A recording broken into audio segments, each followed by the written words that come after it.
자, 오래된 커플입니다. 최민희, 김용남, 최민희. 안녕하십니까? 네, 안녕하세요. 우리 김용남 개혁신당 정책위 의장님은 공천 어떻게 됩니까?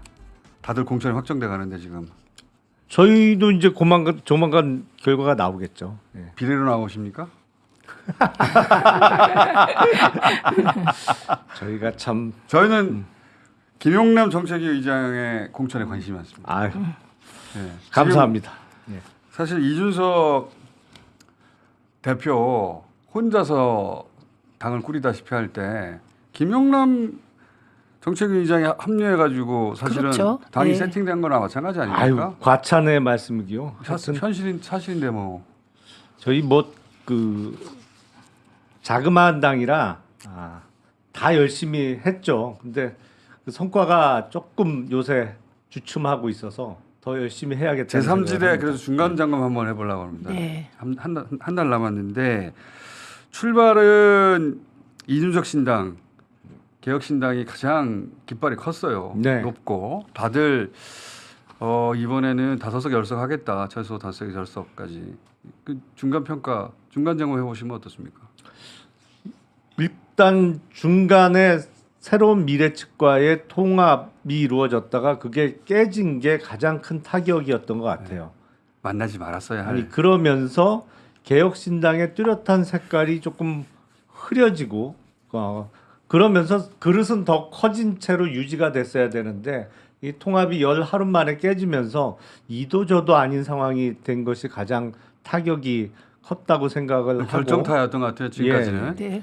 그리고 개혁신당이 뭘 하겠다는 메시지를 뚜렷하게 냈어야 되는데 그 통합 과정에서 시간을 좀 소비하다 보니까 뚜렷한 메시지를 제대로 전달을 못한 것 같아서 앞으로 남은 한 달 동안 개혁신당이 정말로 뭘 하자는 것인지 그 메시지를 뚜렷하게 확산하려고 계획하고 있습니다. 조국 혁신당의 최근 급부상은 어떻게 해석하십니까?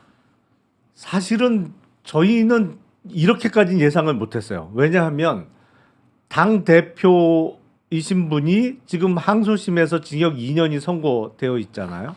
그러니까 재판을 따로 열지 않는 대법원의 특성상 선고일이 뭐 다음 주라도 잡히면 피선거권이 없어지는 상황이란 말이에요. 1년이 될 수도 있고 2년이 될 수도 있고 3년 후가 될 수도 있는데 어쨌든 대법원은 뭐 정해진 게 예, 없으니까요. 예. 그리고 그 당의 유일한 현역 의원도 1심에서 징역 3년을 선고받아 있는 상태고 그래서 이렇게까지 지지율이 높게 잡힐 거는 예상을 못했는데 뭐 어떤 분은 병리적 현상이다 이렇게 해석하시는 분도 있습니다만 어쨌든 민의를 반영하는 게 여론조사고 그게 아주 부정확하지만 않다면 사실은 사실로 받아들여야겠죠. 근데 조국 혁신당의 강점이라고 보면 메시지가 뚜렷하다는 거예요. 뭘 하겠다는 것이 명확하다는 것이죠. 첫 번째는 여전히 검찰개혁 그리고 두 번째 조기 종식 정권의 3년은 너무 길다. 정권의 조기 종식을 하겠다는 거 메시지가 뚜렷하다는 장점은 분명히 보입니다. 네. 메시지가 뚜렷해서 여기까지 온 걸까요? 그것만으로는 뭐 여러 가지 요인이 있겠죠. 그러니까 지금 사실은 가장 큰 요인은 제가 보기엔 더불어민주당이 주도하는 비례연합정당의 비례대표 후보 명단의 문제라고 저는 생각해요. 이게 반사이익이다. 기존의 민주당 지지층이 선뜻 정당 투표에서 그쪽에 표를 던질 수 없는 왜냐하면 여러 가지가 섞여 있는데 민주당 지지층이 보기에도 이건 좀 이 사람들을 내가 국회의원 만들기 위해서 이쪽에 표를 찍을 수는 없다라는 요인들이 분명히 있기 때문에 그 요인이 이제 반사적 이익으로 조국 혁신당으로 가고 있는 거 아닌가 싶습니다. 근데 저런 게 이제 흔히 제도 언론이나 정치권에서 저런 분석을 합니다. 근데 저는 이번 총선에서 조국 혁신당이 이렇게 높은 지지를 기록하는 것은 큰 흐름과 관련이 있다고 생각합니다. 그러니까 윤석열 정부를 심판하고 싶은 그 저층 민심을 보면 두 가지예요. 나 살기 너무 어려워. 오이가 하나에 2,000원인데 도대체 어떻게 장사를 하라는 거냐. 그러니까 민생 파탄이 하나 있고요. 그다음에 김건희 여사님을 방탄하기 위하여 특검법을 뭐 대통령이 거부권 행사하고 그리고 정적은 그냥 온 가족을 파헤쳐서 정말 칼을 찔러서 후비고 그리고 자기 편은 다 봐주는 검사 독재 정권을 심판하겠다. 이 두 가지 흐름이 있습니다. 그런데 민주당은 정확히 얘기하면 중도 보수 리버럴 정당이에요. 그러다 보니 검사 독재를 확실하게 심판하겠다는 메시지를 정확하게 내질 못합니다. 의원들이. 그러다 보니 그러니까 조국 장관이 아까 메시지 확실하다고 했는데 그 메시지 확실한 거 보면 그냥 윤석열 심판, 검사 독재 심판, 한동훈 심판 이런 거예요. 그래서 저는 그 조국 장관이 얘기한 것 중에 가장 그 기억에 나는 게 이재명 대표와 조국 장관이 만났더니 또 한동훈 위원장이 그분은 맨날 야당 욕하는 게 일인데 저게 방탄연대다 이렇게 국힘 쪽에서 얘기를 하니까 조국 장관이 이렇게 받아치더라고요.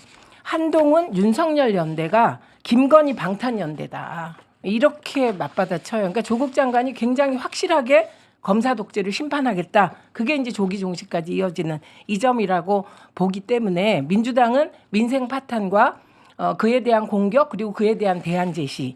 그래서 이상한 역할 분담이 이루어지고 있는데 저는 빵을 엄청 좋아합니다. 빵? 뭔 빵이요? 빵은 뭐 먹는 빵도 있고 깜빵도 있고 뭐 빵은 여러 가지가 네, 있는데 네, 민주당 먹는 빵 엄청 좋아합니다. 민주당 입장에서는 조국 혁신당의 지지율이 워낙 높아서 네. 민주당 그 주도에 더불어민주당 뭡니까? 야. 더불어 당명을 몰라. 이래서 이게 준연동형의 폐해가 이런 거예요. 당명을 몰라. 맨날 더불어민주연대. 정치로 먹고 사는 더불어민주연합. 사람들이. 더불어민주연합. 저도 헷갈려. 네.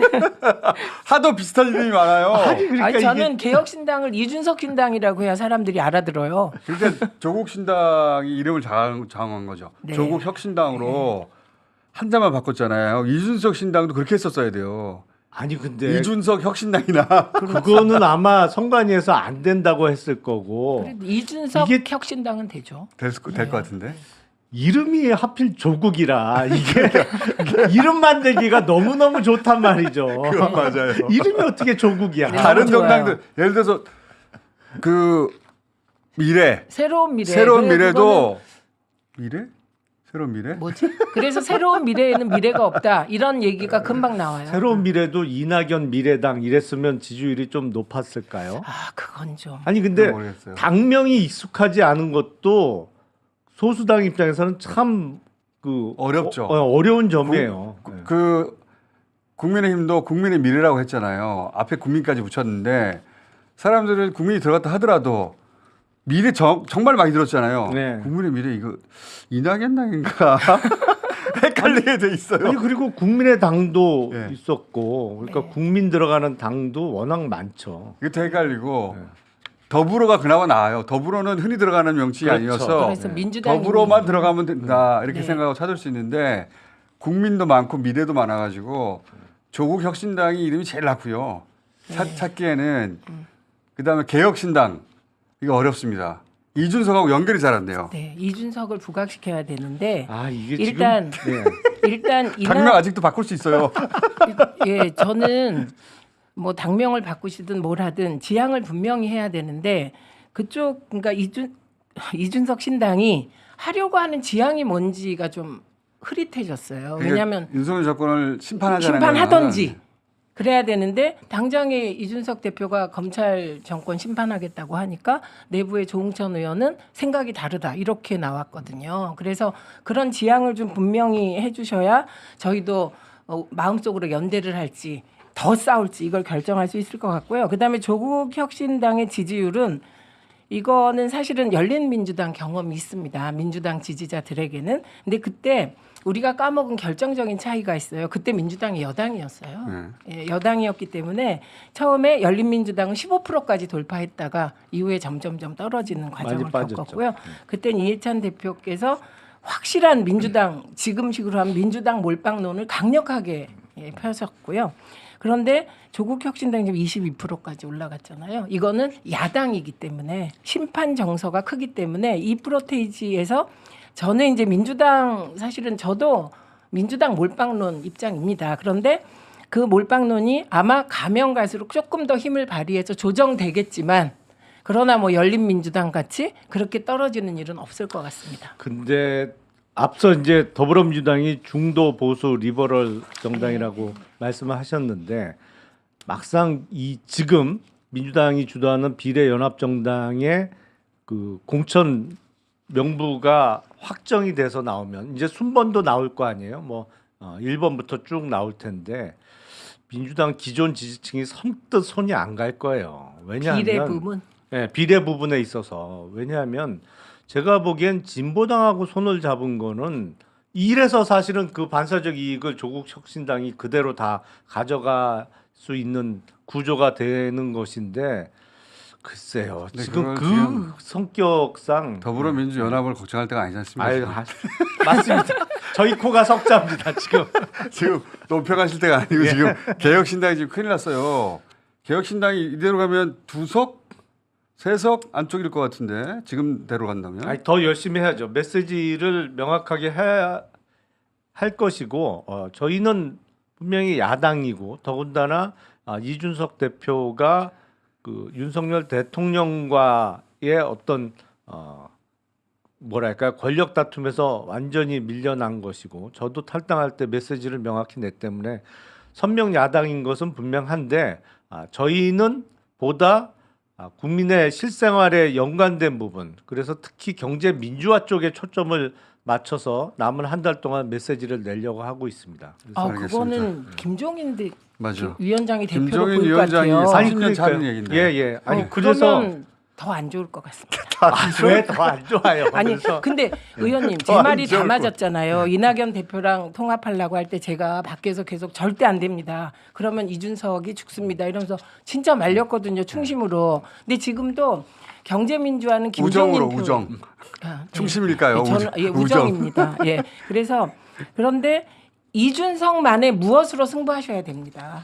그러니까 그게 꼭 경제민주화는 김종인 위원장 30년째 레퍼토리잖아요. 아니 근데 내용은 완전히 똑같지는 않을 수 있는 것이죠. 그래서 저희가 주장하는 것은 재벌 회장들이 대통령의 눈치를 보면서 술자리에 불려나가는 시스템이 아니고 재벌 회장들이 주주들의 특히 소액 주주들의 눈치를 봐야만 하는 시스템을 만들자. 알겠습니다. 뭐 너무 그런 복잡해 취지입니다. 참여연대 되는 거예요. 근데 저는 제가 참 여기까지만 이럴 듣고 처지가 갈게요. 아닙니다. 저도 제 코가 석자라 네. 열심히 뛰어야 되고 그다음에 후원금도 안 들어서 이러면 안 되는데 이준석 브랜드로 가십시오. 자, 최민희 의원님은 최민희 지역구 이야기는 다른 기회에 또 하기로 하죠. 네, 제가 아주 저는 지금 제 거기도 코가 어려워요. 석자라 험지입니다. 험지. 그래서 예. 뛰어야 됩니다. 여기도 왜냐하면 개혁신당 조홍천 의원하고 부딪혀야 되잖아요. 또 그렇죠. 3파전이죠. 한파전이죠. 여기도 어려운 지역입니다. 네. 자, 오늘 여기까지 하겠습니다. 감사합니다. 네, 고맙습니다. 고맙습니다.